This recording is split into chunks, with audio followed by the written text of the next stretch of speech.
Ce message vous est présenté par l'Assemblée chrétienne Le Tabernacle. www.letabernacle.net.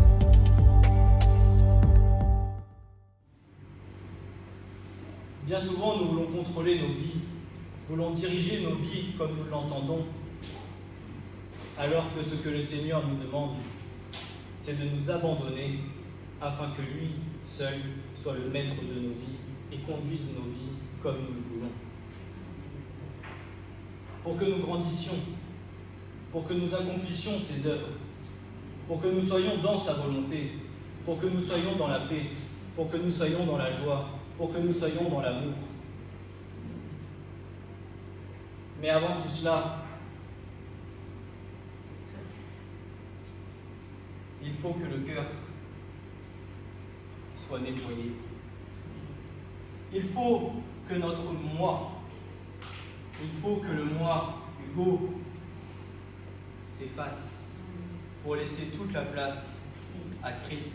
Et qu'une fois que j'aurai laissé toute la place à Christ, alors lui pourra m'utiliser pour faire ce qu'il désire.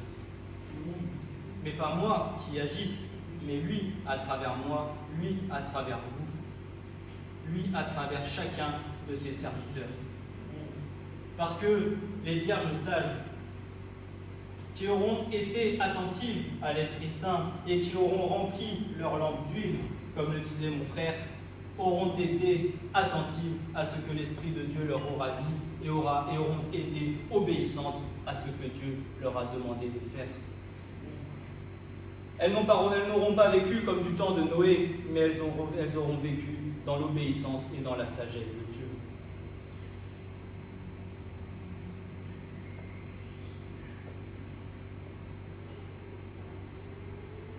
Mais pour que Dieu prenne place, nous devons nous effacer nous-mêmes. Il y a des choses très profondes qui peuvent nous amener à réaliser notre vie et notre marche avec l'Éternel. Il y a dans notre marche 3 niveaux. Il y a ce que l'on appelle la théorie. La théorie que tout le monde peut saisir sans aucun problème, de manière intellectuelle, de manière émotionnelle ou autre. En second, il y a la pratique, dans laquelle il y aura parfois certains blocages, car il devra y avoir un renoncement. Et pour finir, la mise en application dans laquelle il y a encore plus de blocages. Même si nous venons à comprendre, cela ne veut pas forcément dire qu'on va le mettre en pratique. Je m'explique. Qui d'entre nous n'est pas capable de lire un verset et de dire « D'accord Seigneur, j'ai compris ». Tous, nous sommes capables de cette chose-là. Le Seigneur nous a donné à tous la capacité de lire la parole et de comprendre et de dire « D'accord Seigneur, j'ai compris ce que tu veux ». Vient ensuite la pratique. Et où là, parfois,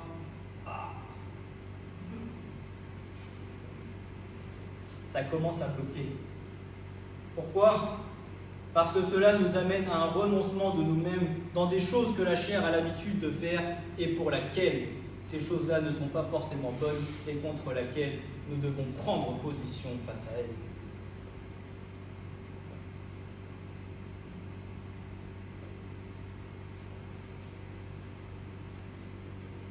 Et c'est dans cela et dans ce qui est très juste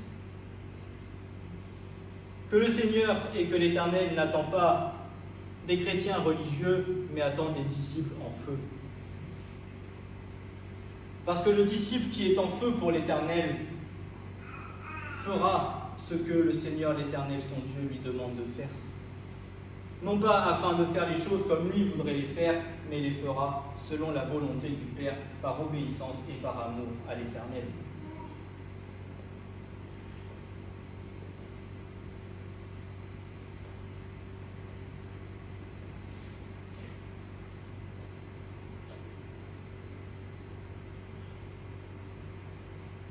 nous l'avons suffisamment et souvent dit, nous avons tendance parfois à avoir un cœur dur.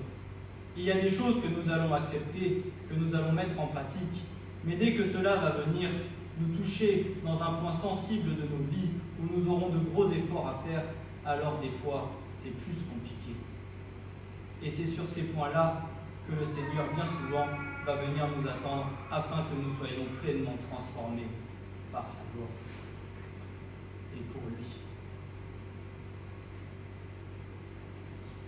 L'homme, dans sa pensée, existe parce qu'il est conscient qu'il existe. Et chacun de nous sommes conscients que nous existons, mais dans quelle existence allons-nous être? Telle est la vraie question. Quel va être le sens de l'existence? C'est toute cette dynamique que l'Éternel a donnée à Adam lorsqu'il a créé l'homme, une création qui a été faite à l'image de Dieu, voyant ce qu'il avait fait était très bon. Lorsque Dieu a créé l'homme, il dit que ce qu'il avait créé était très bon. Genèse 1, versets 27 et 31. Lorsque Dieu a créé l'homme, il dit que ceci était très bon. Tu es une parfaite créature de la part de Dieu. Dieu te voit parfait en son Fils.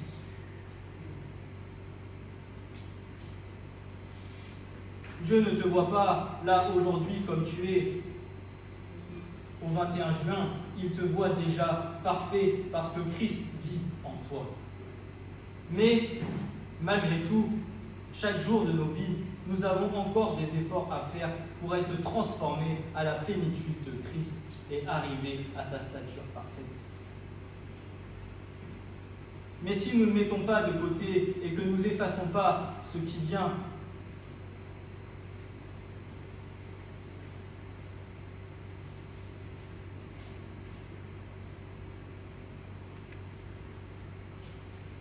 à ne pas obéir à ce que le Seigneur veut, alors nous créons un problème.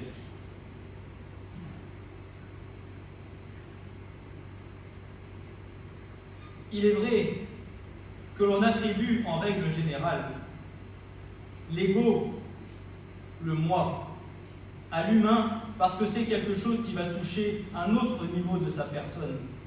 C'est le niveau émotionnel, le niveau psychologique, le fonctionnement de toute émotion de l'être, le moi. Pour beaucoup, la chose première qu'ils recherchent à se dire, c'est qu'ils sont une entité séparée, qu'il existe, mais par une existence à travers Dieu, et ce sera en se disant « j'existe, mais moi-même ». Autrement dit, je n'ai besoin de personne, je me dirige tout seul. Même si je crois en l'Éternel, je dirais que oui, que oui, la Bible est sa parole, mais je vis quand même par moi-même. Et c'est ce que disait un peu Yvette à travers la prière. Oui, beaucoup croient en Dieu. Beaucoup vont dire qu'ils connaissent Dieu. Beaucoup vont dire que oui, ils vont à l'église le dimanche. Mais les fruits, où sont-ils? Et c'est là que ça bloque. Beaucoup d'âmes, beaucoup de chrétiens aiment Jésus. Beaucoup de chrétiens parlent de Jésus. Beaucoup de chrétiens vont à l'église. Mais le fruit dans la vie de l'âme, le fruit dans la vie de la personne, il doit se voir. Et c'est à ça que nous définissons un vrai disciple de Christ.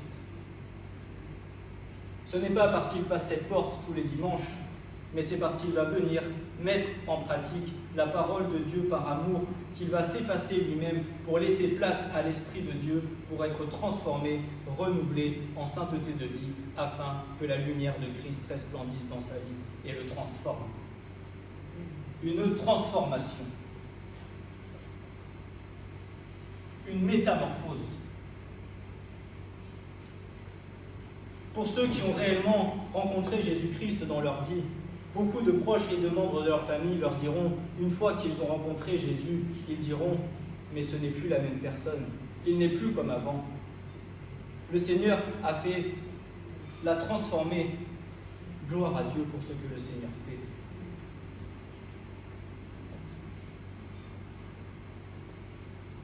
Ce que le Seigneur veut, c'est que notre moi s'efface et que Jésus-Christ resplendisse dans notre vie. C'est que notre moi s'efface afin que Jésus-Christ resplendisse. Parce que notre moi, ton moi, mon moi, il doit mourir. Il doit mourir.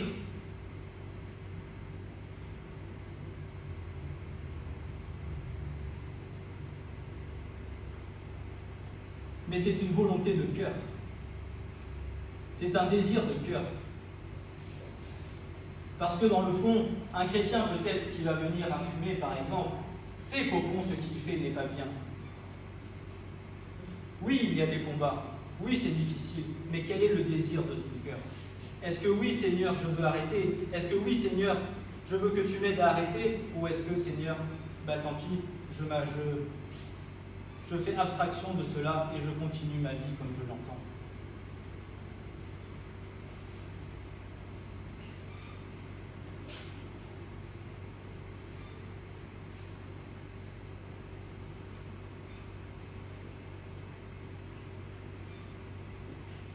Cela nous amène tout de même à une réflexion, soit le sens de mon existence va dépendre d'un certain nombre de paramètres. Dieu n'est pas simplement un infirmier, un docteur, une aide. Il est le souverain de l'éternité. Il est au-dessus de tout par lequel tout aboutira en lui. Il y a dans cette génération tellement de choses qui remplissent les écrans, les réseaux sociaux, la pensée, et tout ce qui était pur, saint de la parole divine vient à être remplacé par lesquels Satan se joue pour détourner les âmes du fondement de la vérité.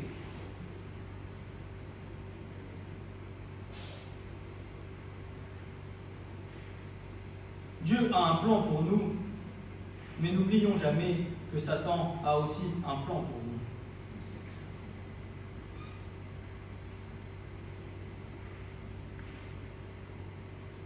Ce à quoi nous devons faire référence continuellement, ce à quoi nous devons être attachés continuellement et ce de quoi nous devons nous remplir continuellement, c'est de la parole. Mais par plein de choses qui viennent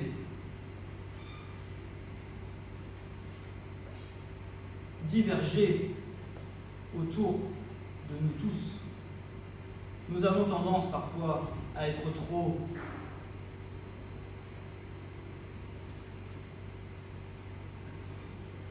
à apporter trop d'importance, à nous faire attirer par des choses qui ne sont pas selon ce que le Seigneur nous demande. La seule chose que le Seigneur nous demande, c'est de connaître la parole et d'être fidèle à la parole. Et que cette parole-là puisse être inscrite sur nos cœurs, afin que nous puissions vivre selon sa sainteté de vie.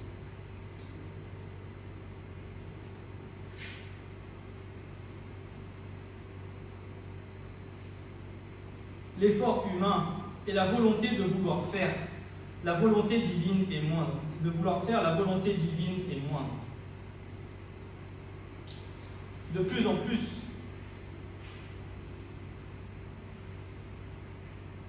lorsque nous demandons à un chrétien, à un enfant de Dieu, quel est ton désir le plus grand?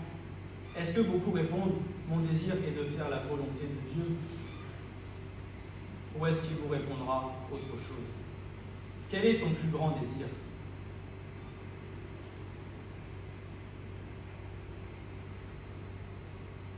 Tous ceux qui sont dans la parole, que ce soit David, que ce soit Moïse, que ce soit Jésus, tous n'ont désiré qu'une seule chose, accomplir la volonté de Dieu.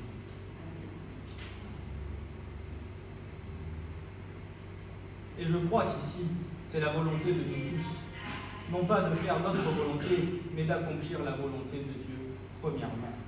Pas ce que nous voulons, Pas ce que nous désirons, mais ce que Dieu désire premièrement pour nous.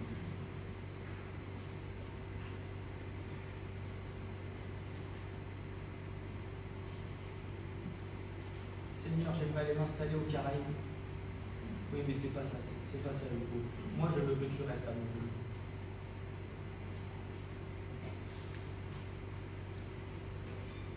Je parle de ça, mais ça peut être tout autre type de chose. Seigneur, j'aimerais déménager, avoir une plus grande maison. Pour l'instant, Hugo, tu restes à Montagnac.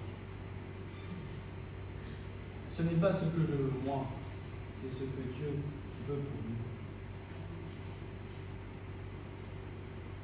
Pour nos projets, mais pour toutes choses de nos vies. Et c'est le fait de renoncer à nos propres désirs et à nos propres volontés qui fera que nous serons capables de renoncer à nous-mêmes et que notre moi s'effacera pour que Dieu prenne la place.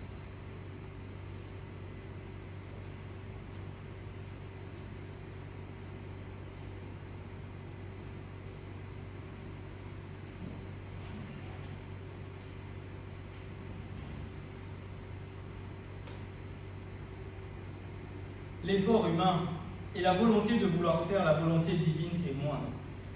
Dieu ne cherche pas des chrétiens religieux, mais il cherche des disciples en feu pour son royaume.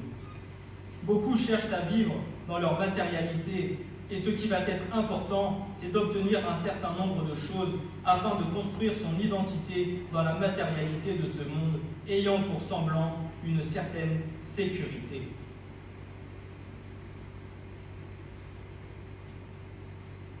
Est-ce que je me trompe ou pas? Souvent, qu'est-ce que nous désirons? Être à l'aise d'un point de vue matériel. Comme ça, on se dit, Seigneur, c'est bon, j'ai tout, je me sens en sécurité. Mais est-ce que c'est la volonté de Dieu? Si demain Dieu te dit, va avant tous tes biens et suis-moi.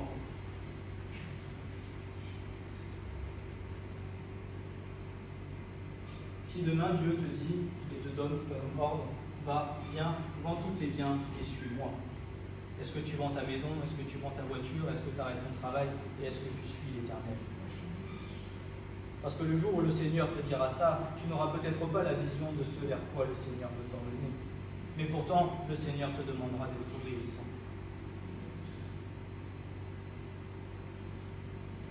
Lorsque Élie est venu voir Élisée et qu'il lui a jeté son manteau, qu'il était en train de labourer avec ses 12 paires de bœufs, et que Élie lui a dit, viens, abandonne ton travail et suis-moi. Et que Élie a sacrifié sa 12e paire de bœufs et qu'il a suivi Élie. Est-ce que nous serions capables de faire ces choses pour le Seigneur?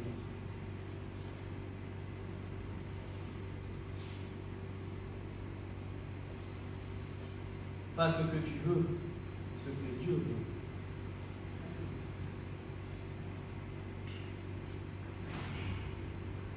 Pas ce que tu aimerais, ce que Dieu veut. D'où l'importance d'être attentif à l'Esprit de Dieu afin de savoir quelle est sa volonté pour pouvoir le suivre.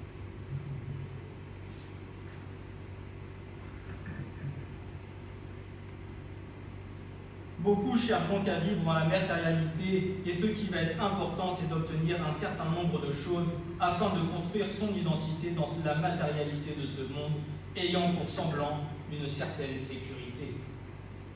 Mais suivre Dieu, à ce moment-là, s'il me demande quelque chose, ça devient difficile parce que je vis par moi-même.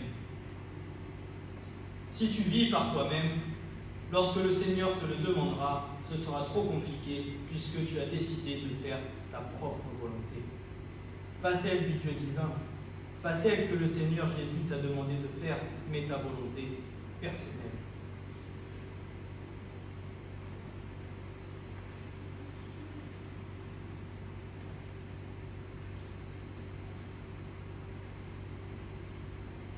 Hugo, demain tu arrêtes ton travail et tu me sers à 100%. Oui, mais Seigneur, j'ai 5 enfants, j'ai une femme, j'ai une maison, j'ai un crédit. Ne te soucie pas du lendemain, car moi je pourvoirai à tous tes besoins. Et vous voyez, par rapport à ce qu'on disait au départ, le dire, on connaît tous que le Seigneur a ses promesses. Elles sont là. Mais les vivre et les mettre en pratique, c'est le second niveau pour pouvoir vivre pleinement la volonté divine. D'où l'importance continuellement de s'effacer pour laisser Dieu vivre en nous. Afin que la lumière de la vie puisse réinvestir la création sans la détruire, il doit y avoir un inversement de processus. Il est important de faire repasser notre ego au statut de vide réceptif. C'est-à-dire que notre ego à nous doit être inversé afin de pouvoir être le réceptacle de la volonté divine.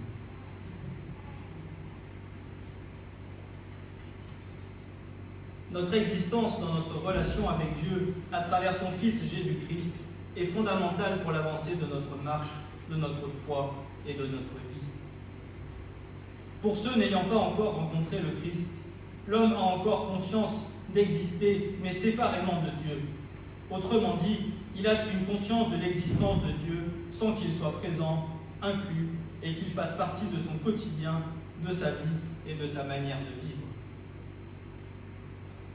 Mais quand l'homme vient, selon son cœur, à se laisser toucher par Dieu, non selon par sa propre volonté, non pas selon ses propres désirs, non pas par une action humaine en l'acceptant de tout son cœur, de toute son âme et de toute sa force, mais de soumettre sa volonté à celle de Dieu, alors l'homme est transformé, car c'est l'Esprit de Dieu qui agit. Lorsque Dieu vient et que touche le cœur d'un inconverti, ce n'est pas par la propre force de l'homme, mais c'est par la puissance même de l'Esprit de Dieu.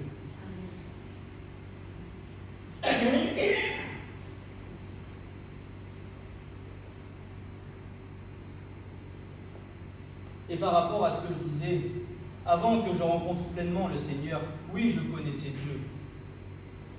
Je n'avais pas foi en lui, je savais qu'un Dieu existait. Je n'étais pas fermé à peut-être pouvoir recevoir des choses ou qu'on me dise des choses sur Dieu. Mais lorsque je suis venu et que j'ai passé cette porte, ce n'est pas un homme ou une femme qui m'ont convaincu, c'est l'Esprit de Dieu qui est tombé et qui m'a convaincu de péché, de justice et de jugement. Et alors là, Dieu avait préparé le cœur afin que je sois un réceptacle et que pour nous tous, il en est de même. Lorsque c'est le temps de Dieu, alors Dieu prépare nos cœurs et nos vies pour que nous puissions être transformés par lui. Parce que nos cœurs sont prêts. Parce que ce n'est pas nous, en tant qu'hommes charnels, qui venons et qui allons convaincre un autre de péché, de justice et de jugement, mais c'est l'Esprit de Dieu. Nous, notre devoir, c'est de prier pour les âmes. C'est de prier pour que les cœurs soient disposés, pour que lorsque l'Esprit de Dieu vienne, les touche et les transforme. Il y en a peut-être, ça mettra 10 ans, mais sachez que peut-être il y en a d'autres. Ça sera peut-être plus rapide que vous ne le pensez.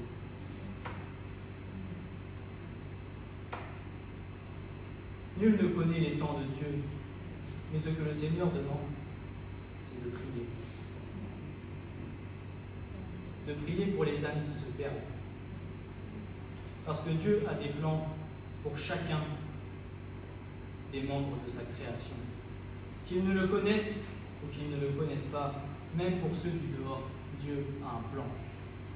Pour moi qui ne le connaissais pas, Dieu avait un plan. Pour chacun d'entre vous ici qui ne le connaissiez pas, Dieu a un plan. Et maintenant vous le connaissez. Gloire à Dieu.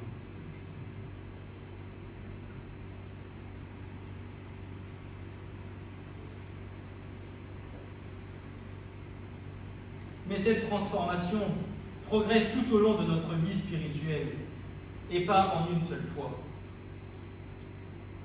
Il ne s'agit pas uniquement d'écouter une prédication tous les dimanches et de dire Amen ou de lire la parole pour aspirer à sa propre conscience.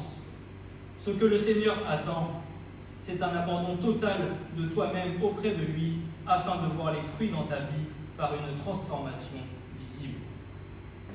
Choisir de soumettre sa volonté à celle de Dieu, ça veut dire également ses passions, ses désirs, ses orientations, ses modes de vie. Autrement dit, tout soumettre à Dieu jusqu'à ta propre prospérité, jusqu'à tes propres enfants. Nos enfants sont à Christ. Ils sont dans nos maisons, nous les élevons, nous les éduquons, nous les enseignons, mais leur vie appartient à Jésus.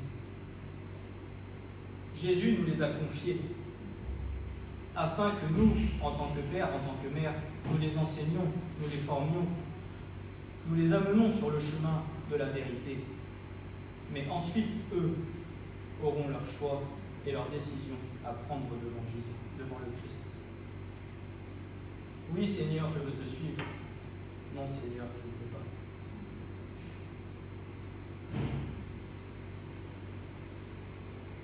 Mais ce qui est semé et ce qui aura été semé dans les cœurs continuera d'être travaillé jusqu'à ce que le Seigneur puisse, au moment opportun, venir sur le chemin de leur vie pour les ramener à lui. N'oublions pas que ce qui est semé est semé. Ce n'est pas à perte.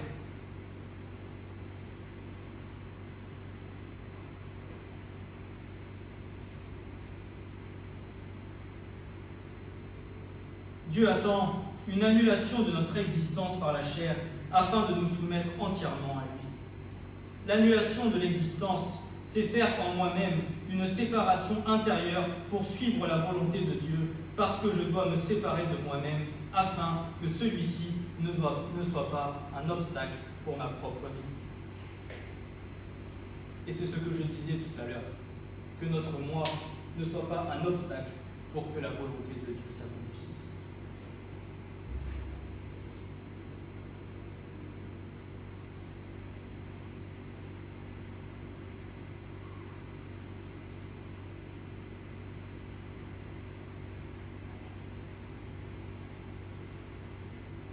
Et ce que le Seigneur attend parfois, c'est que nous soyons intérieurement brisés.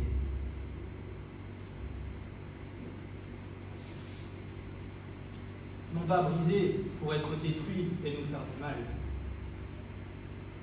Brisés pour ôter tout ce qui est mauvais et être reconstruit à sa manière, pour être rempli comme un vase d'honneur dans lequel lui pourra venir faire son œuvre.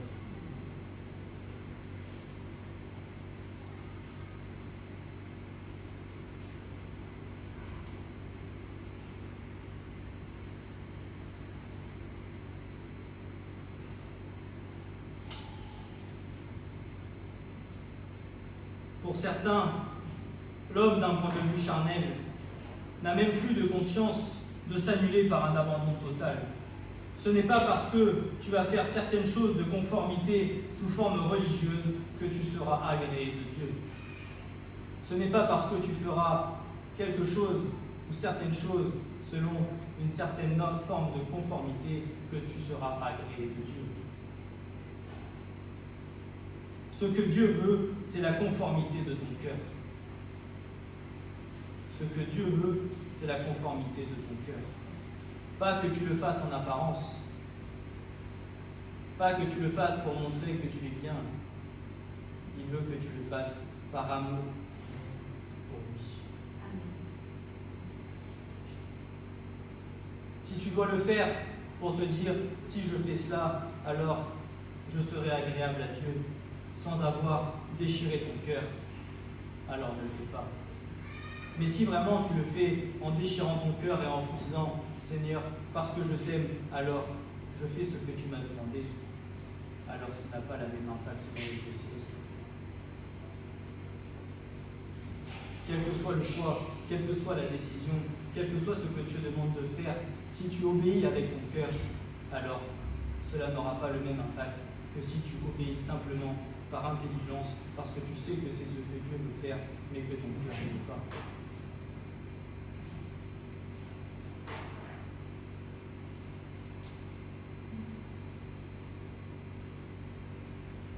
L'effort de s'abandonner te donnera d'être en relation C'est-à-dire qu'il y a quelque chose qui va changer, qui va se transformer, qui va se métamorphoser. Ce ne sera donc plus l'ego, le psychisme, le psychologique de l'homme qui va régner, qui va le diriger au travers de ses émotions, de ses désirs, de ses pensées, de ses envies, de ses compréhensions, etc. Tu seras dirigé par Dieu lui-même à travers son esprit. Et Paul dira dans l'Épître aux Romains, au chapitre 8, versets 12 à 14, « Ainsi donc, frères, nous sommes débiteurs, non pas à la chair pour vivre selon la chair, car si vous vivez selon la chair, vous mourrez. Mais si par l'esprit vous faites mourir les actions du corps, alors vous vivrez. Car tous ceux qui sont conduits par l'Esprit de Dieu, ceux-là sont fils de Dieu. Car tous ceux qui sont conduits par l'Esprit de Dieu, ceux-là sont fils ou filles de Dieu. » D'où l'importance de ne pas se laisser conduire par nos propres moi et par nos propres désirs, mais d'être conduit continuellement par l'Esprit de Dieu dans notre vie.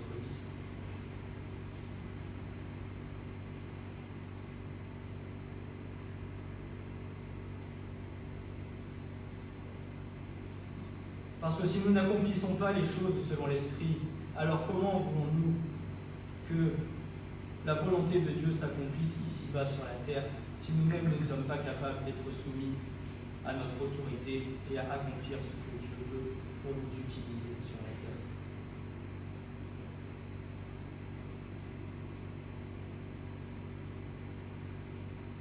Si chacun des enfants de Dieu fait ce qu'il veut comme il le veut, alors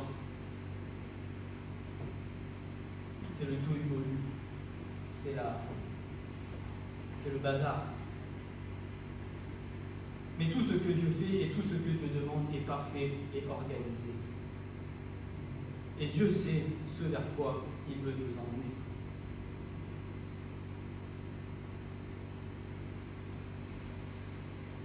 Cette relation est une relation qui ne se travaille pas de façon communautaire, mais qui est propre à chacun et qui se travaille dans le cœur de façon progressive en relation avec le Seigneur. Si l'ego n'est pas combattu, il va prendre une place au lieu de se dissoudre. Si l'ego n'est pas combattu, il va prendre une place au lieu de se dissoudre.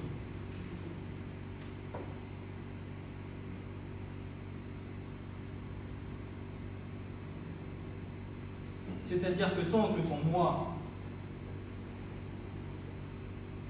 n'est pas convaincu et qu'il s'installe paisiblement, alors il prendra sa place et ne sera point dissous par ce que le Seigneur veut faire avec toi. Puisque le moi prendra cette place et le Seigneur ne pourra pas venir accomplir en nous ce que nous voulons, ce que lui veut, pardon.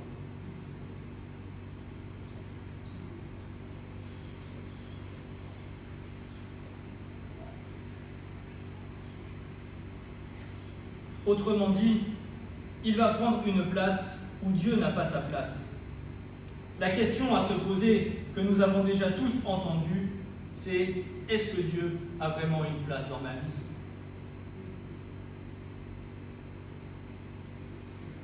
Comme j'avais déjà dit dans d'autres prédications, à quelle position mettons-nous le Seigneur? En première position, en deuxième, en troisième, en quatrième?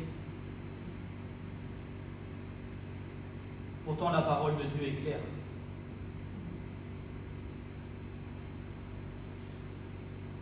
Tu aimeras le Seigneur ton Dieu de tout ton cœur, de toute ton âme, de toute ta force, de toute ta pensée, et tu aimeras ton prochain comme toi-même. Dieu est en haut. Même ta femme, même ton mari est en dessous. Dieu d'abord et le reste après.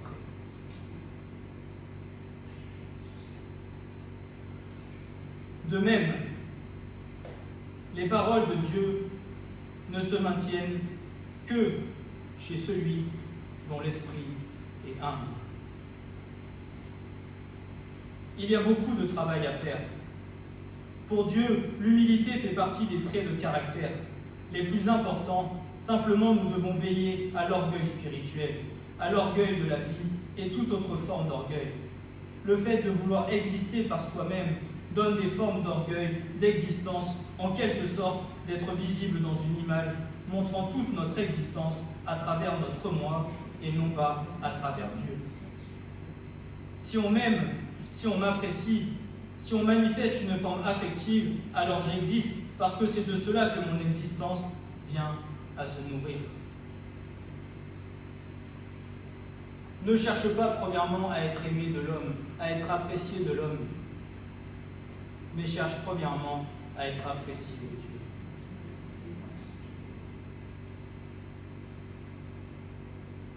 Puisque bien souvent, si tu viens à faire la volonté de Dieu et la volonté divine que le Père te demande de faire, bien souvent, pas dans tous les cas, mais bien souvent, tu es rejeté des hommes. Pas de tous, mais souvent. Puisque forcément, ce qui est spirituel est contraire à ce qui est charnel, et les deux sont en opposition.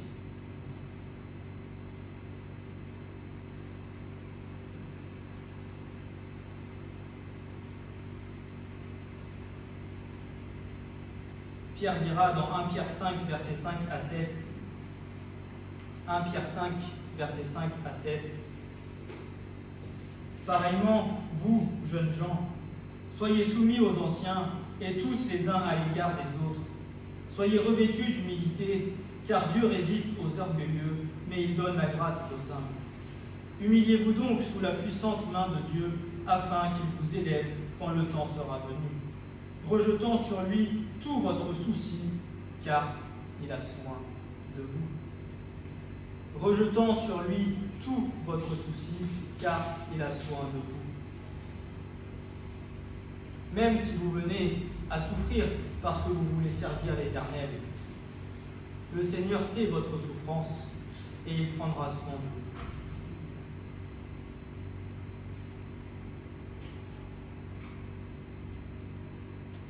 Exister selon Dieu dans la discipline de la parole, c'est aller au-delà de toutes ces choses dans lesquelles Dieu doit être notre tous.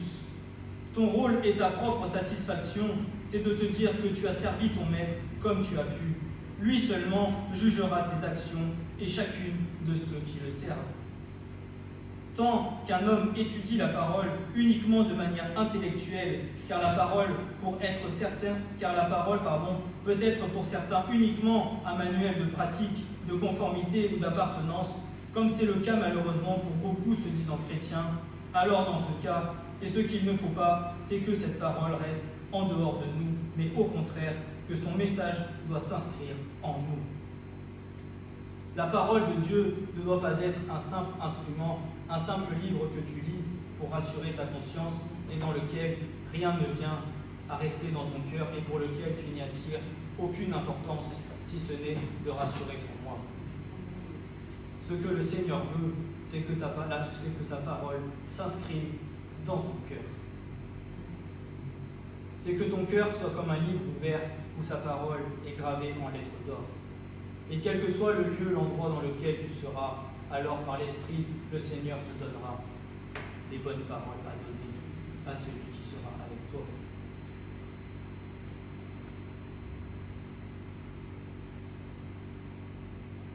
L'étude de la parole a ce but-là, de s'inscrire dans nos cœurs, de nous faire comprendre les orientations, de nous nourrir quotidiennement. Pour cela, car sinon, pourquoi cela? Car sinon, elle n'est plus une lettre vivante qui édifie, mais elle est une lettre morte. Elle doit être vivante, écrite en lettres d'or dans nos cœurs. Or, nous avons une telle confiance par le Christ envers Dieu, non que nous soyons capables de nous-mêmes de penser quelque chose comme de nous-mêmes, mais notre capacité vient de Dieu, qui nous a rendus propres aussi pour être des ministres de la nouvelle alliance, non de la lettre, mais de l'esprit, car la lettre tue, mais l'esprit vivifie, dira Paul.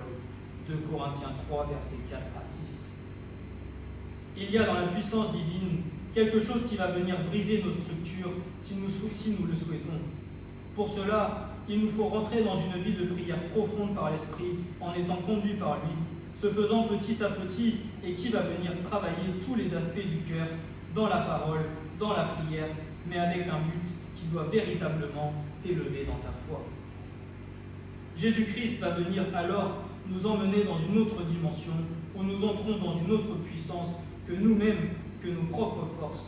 Le Saint-Esprit, qui est bien évidemment associé à Yeshua et faisant partie à part entière de la Trinité, va venir faire fondre les structures rigides qui sont en nous.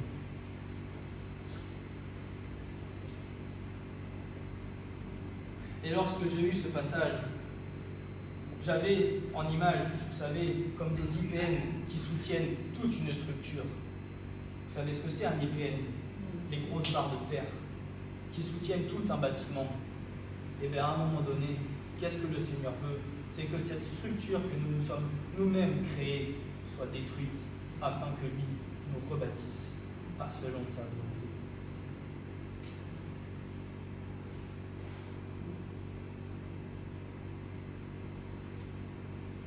Et c'est là que tout change. Puisque le moi qui était dans le bâtiment comme toi tu l'imaginais, comme toi tu le voulais, le Seigneur cache tout et dit maintenant c'est moi qui construis et ce sera comme moi je désire. Et la maison dans laquelle tu viens à résider n'est pas la maison de ton moi, mais la maison de l'Éternel.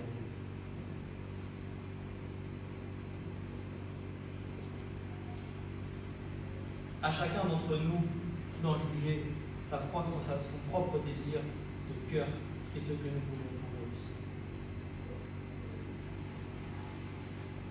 C'est alors que nous serons amenés à être nouveaux par les brisements afin que nous soyons pleinement restaurés en lui, afin d'ôter cette dureté de cœur présente chez l'homme. L'annulation de l'ego n'est pas une perte d'identité, l'appréhension de ce qu'il va devenir.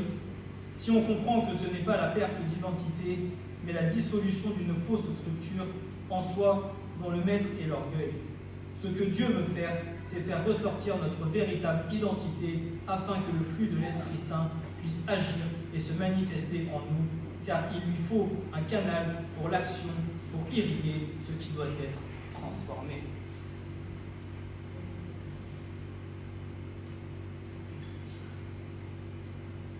N'ayons pas peur d'être transformés par l'Esprit. Puisque je vais te dire, celui qui a peur, c'est l'ennemi. Celui qui a peur, c'est la chair. Parce que derrière, tu seras transformé en un être nouveau que le Seigneur veut utiliser pour le royaume de Dieu.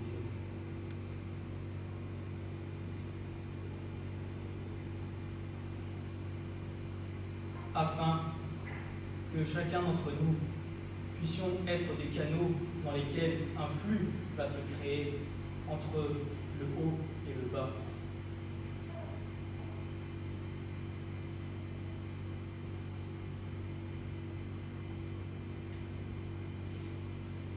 Et en bouchant un des canaux, le flux ne se fait pas, alors c'est la mort spirituelle.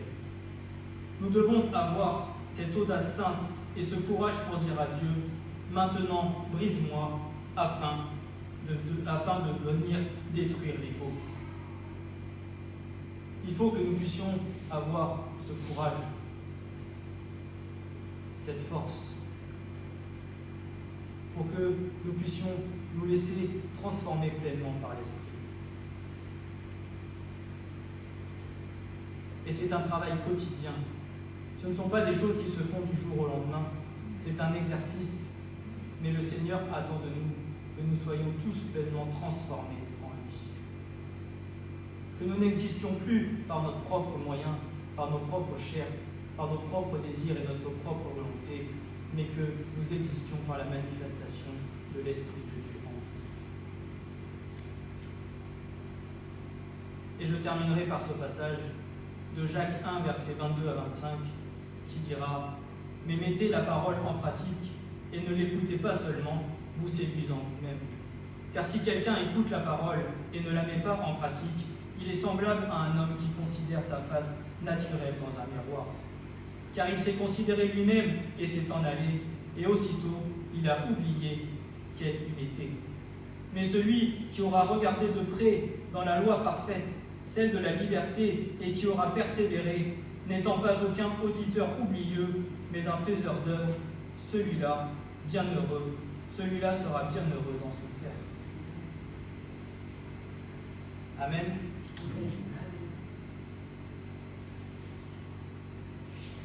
Alors que nous n'ayons pas peur de nous laisser transformer, mais que nous laissions le Saint-Esprit agir en chacun d'entre nous, pour que nous puissions, surtout dans ces derniers temps, accomplir non pas l'œuvre de l'ennemi, mais l'œuvre de Jésus-Christ, par la puissance de son Esprit, afin d'être prêts pour les temps qui viennent. Amen.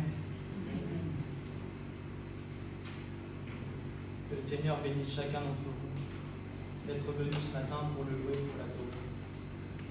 Qu'il puisse vous accompagner cette semaine, qu'il puisse vous encourager, qu'il puisse vous fortifier, qu'il puisse vous donner de bonnes nouvelles et qu'il soit pour vous un soutien précieux.